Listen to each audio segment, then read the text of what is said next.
Assalamualaikum warahmatullahi wabarakatuh. Pada pertemuan ini kita akan membahas bagaimana cara menentukan konsep pembagian dalam kuadran, di mana nilai dari trigonometri itu bisa bernilai positif ataupun negatif tergantung dari kuadrannya. Misalkan nilai sin itu positif di kuadran berapa saja atau negatif di kuadran berapa saja. Dan sebelumnya kita menentukan dulu konsep dasar dari trigonometri itu sendiri. Di sini kita dalam sebuah segitiga siku-siku punya sudut alfa. Berarti yang vertikal ini sumbu Y, yang horizontal sumbu X. Yang miring adalah R. Jadi cara menentukannya adalah sin alfa itu adalah perbandingan sisi depan dibagi sisi miring. Depannya adalah depan sudut, berarti Y. Y per R. Lalu cos alfa itu sama dengan sisi samping. Samping dari sudut adalah samping, berarti X per R. Lalu tangen adalah perbandingan dari sisi depannya Y, dibagi dengan sisi sampingnya adalah X. Teman dari sin itu adalah kosekan, di mana kosekan itu adalah kebalikan dari sin. 1 per sin alfa atau sama dengan R per Y.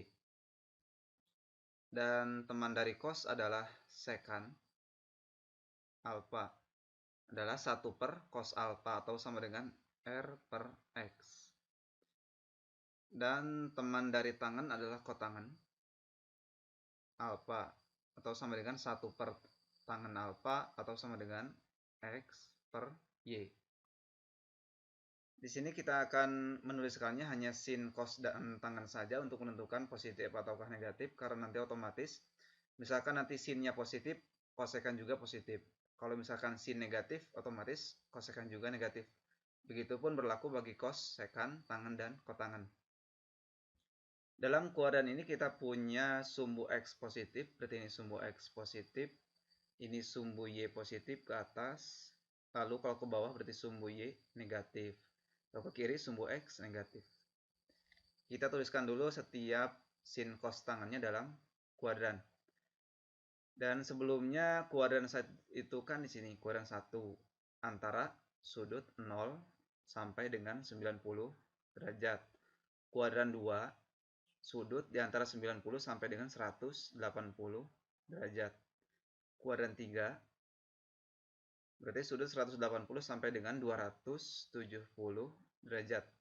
Dan kuadran 4 itu sudut antara 270 sampai dengan 360 derajat. Baik, kita sudah menuliskan sin, cos, dan tangen dalam setiap kuadrannya, mulai dari 1 sampai dengan 4. Kita mulai dari kuadran pertama. Sin alfa itu kan sama dengan Y per R. Kuadran pertama itu berada pada sumbu X positif, ini kan positif, dan sumbu Y positif. Artinya nilai X-nya positif, nilai Y-nya positif. Dan R itu selalu positif di semua kuadran, karena kan hasil dari perhitungan jarak dari menggunakan konsep Pitagoras. Sin alfa Y per R, Y-nya positif, dibagi R, R-nya positif. Ini sama dengan positif bagi positif, ya positif. Lalu cos alfa sama dengan X-nya positif, dibagi R positif. Oh, ini positif atasnya. Ini positif, dibagi positif, sama dengan positif. Tangen, Y-nya positif, lalu X-nya positif, berarti sama dengan positif. Jadi kesimpulannya adalah di kuadran 1 itu sin cos tangen dan nanti berkaitan dengan kosekan, sekan, dan kotangan bernilai positif. Jadi semua nilai trigonometri di kuadran 1 bernilai positif. Sekarang kita masuk di kuadran 2. Kuadran 2 ini berada pada sumbu X negatif dan sumbu Y positif. Artinya Y-nya bernilai positif, X-nya bernilai negatif. Maka sin alfa sama dengan Y-nya positif, R-nya positif. Maka positif bagi positif, ya positif. Lalu cos alfa, X-nya itu kan negatif, R-nya positif. Negatif bagi positif, negatif. Dan tangen alfa, Y-nya positif, dibagi dengan X-nya negatif. Berarti sama dengan negatif. Jadi kesimpulan di kuadran 1 adalah yang positif itu hanya sinus. Cos dan tangen bernilai negatif. Kalau sinusnya positif, berarti otomatis kosekan juga bernilai positif. Lanjut di kuadran ketiga. Kuadran ketiga itu berada pada sumbu X negatif dan sumbu Y negatif. Sehingga nilai Y-nya itu negatif dibagi R positif sama dengan negatif. X-nya juga negatif dibagi positif sama dengan negatif. Dan terakhir tangen, Y-nya negatif dibagi X-nya negatif. Negatif bagi negatif itu sama dengan positif. Artinya, di kuadran 3 itu yang positif hanyalah tangen. Berarti dan kotangen juga, teman dari tangen. Yang lainnya sin, cos bernilai negatif. Lalu kuadran 4. Kuadran 4 itu berada pada interval 270 sampai 360, di mana terletak pada sumbu Y negatif dan sumbu X positif. Berarti sin alfa Y-nya negatif dibagi dengan R positif. Ini sama dengan negatif. Cos alfa X-nya itu positif dibagi R-nya positif. Berarti sama dengan positif.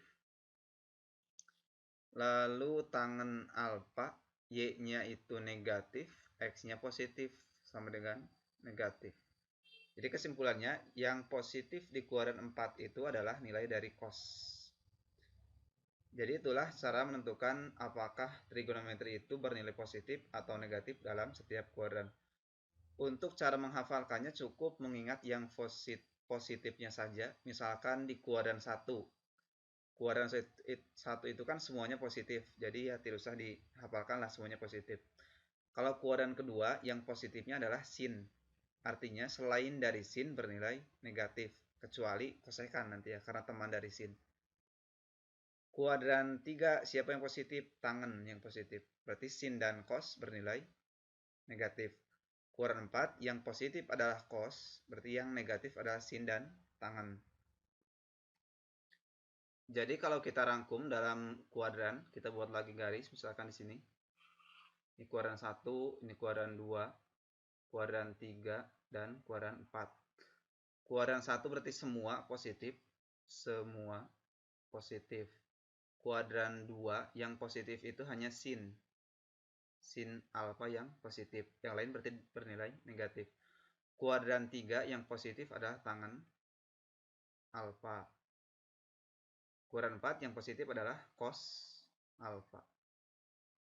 Jadi itulah bagaimana cara menentukan konsep dari pembagian kuadran positif ataukah negatif untuk nilai dari trigonometri. Terima kasih, semoga penjelasan ini dapat membantu. Kalau ada kurangnya mohon maaf. Wassalamualaikum warahmatullahi wabarakatuh.